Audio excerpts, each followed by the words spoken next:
Assalamualaikum warahmatullahi wabarakatuh.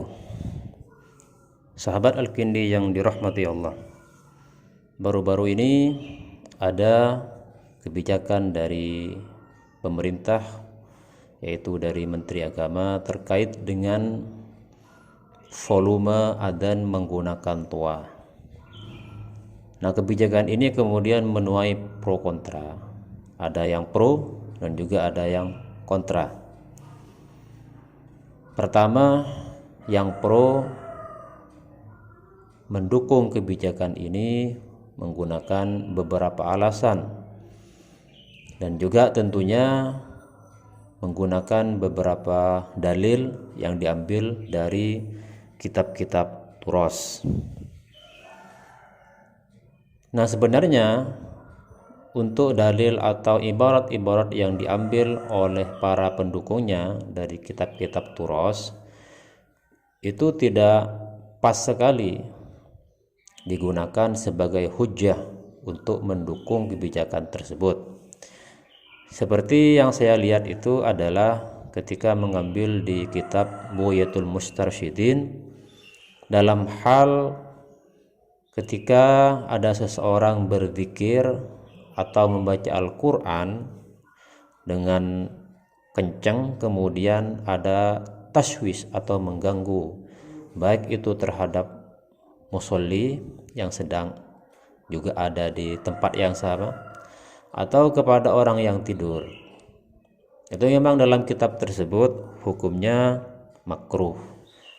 Kalau memang sampai idza, itu taraf hukumnya haram. Sahabat Al-Kindi yang dirahmati Allah, cuma yang jelas ibarat yang ditampilkan di situ adalah tentang zikir dan membaca Al-Quran yang memang tidak disyariatkan atau tidak disunnahkan raf'us shaut atau mengeraskan suara. Nah, kalau ibarat itu kemudian dibuat hujjah untuk membela kebijakan tersebut yang harus memelankan suara toa ketika adzan, itu tidak pas sekali. Kenapa? Karena adzan itu sendiri merupakan syiar Islam yang disunnahkan harus dengan suara yang kencang. Sehingga dari sini ada istilahnya qiyas ma'al fariq kalau memang menggunakan redaksi tersebut kepada persoalan adzan. Nah, sahabat Al-Kindi yang dirahmati Allah, adzan itu tetap harus dengan suara kencang. Kenapa? Karena hal yang memang disyariatkan harus mengeraskan suara, semisal adzan, maka tetap harus mengeraskan suara kendati pun ada potensi taswis atau mengganggu. Semisal contoh sholat jahar. Sholat jahar ini maghrib, isya dan subuh, termasuk juga adzan. Nah, kami cantumkan beberapa referensi yang mendukung terhadap pernyataan ini. Pertama, dalam kitab I'anatul Talibin. Dan dalam kitab I'anatul Talibin ada redaksi seperti ini. Ketika membahas tentang masalah zikir atau membaca Al-Quran dengan suara kencang yang kemudian taswis terhadap orang lain, dalam ibarat tersebut saya bacakan, wa qadiyatu ibaratihi karahatul jahri idza hasalat taswisu walau fil faraid wa laysa kadzalik li'annama tuliba fihi al-jahru kal isya'i la yutraku fihi al-jahru lima dzukira li'annahu matlubun lidzatihi fala yutraku lihadzal 'arid. Nah, wa qadiyatu ibaratihi karahatul jahri idza hasalat taswis walau fil faraid.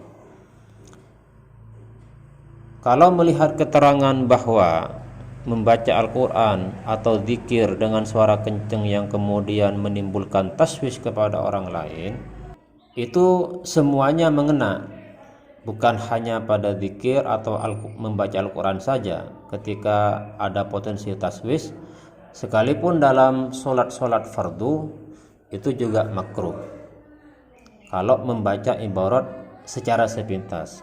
Padahal tidak seperti itu. Walaysa kadzalik, padahal tidak seperti itu. Karena apa? Karena alasannya li'anna ma tuliba fihil jahru kal isya, karena hal yang memang di situ dianjurkan untuk mengeraskan suara seperti surat Isya misalnya, la yutraku fihil jahruh lima dzukirah, maka tetap harus jahar, tetap harus mengencangkan suara sekalipun ada potensi-potensi taswis tersebut. Karena apa? Karena li'annahu matlubun lidzatihi fala yutraku lihadzal arid. Karena memang secara dzatiyah seperti sholat Isya memang harus kencang, dan kencang ini artinya tetap dengan suara kencang, tidak bisa ditinggalkan hanya gara-gara ada potensi taswis. Kemudian ibarat yang berikutnya saya ambil dari kitab I'lamul Khas wal Am. Ini mungkin kitab yang masih langka ya. Jadi kitab I'lamul Khas wal Am karya Al-Habib Zain bin Muhammad bin Husain Al-Idrus, ketika membahas tentang masalah penggunaan mikrofon atau tuah. Nah, beliau mengatakan dalam kitab tersebut, sadisan fi istihdamil mikrofon idza'un lil muslimin sawa'un kana fi ibadatihim aw a'malihim aw 'adatihim wa idza'ul muslim bi ayyi syai'in haram wa raf'us sauti bil mikrofon bi sama'atihi al kharijiyah lam ya'mur bihi asyari bistisna'il adan fa innahu tulibal mubalaghah fi raf'is saut bihi. Nah, di sini ada kata-kata bistisna'il adan. Nah, ketika membahas tentang masalah istihdamul mikrofon atau penggunaan tuah yang kemudian menimbulkan unsur idza terhadap orang-orang Islam, baik ketika berzikir dan semacamnya, maka itu bisa haram kecuali adzan. Karena apa? Karena adzan itu memang dianjurkan untuk raf'us saut atau mengeraskan saut.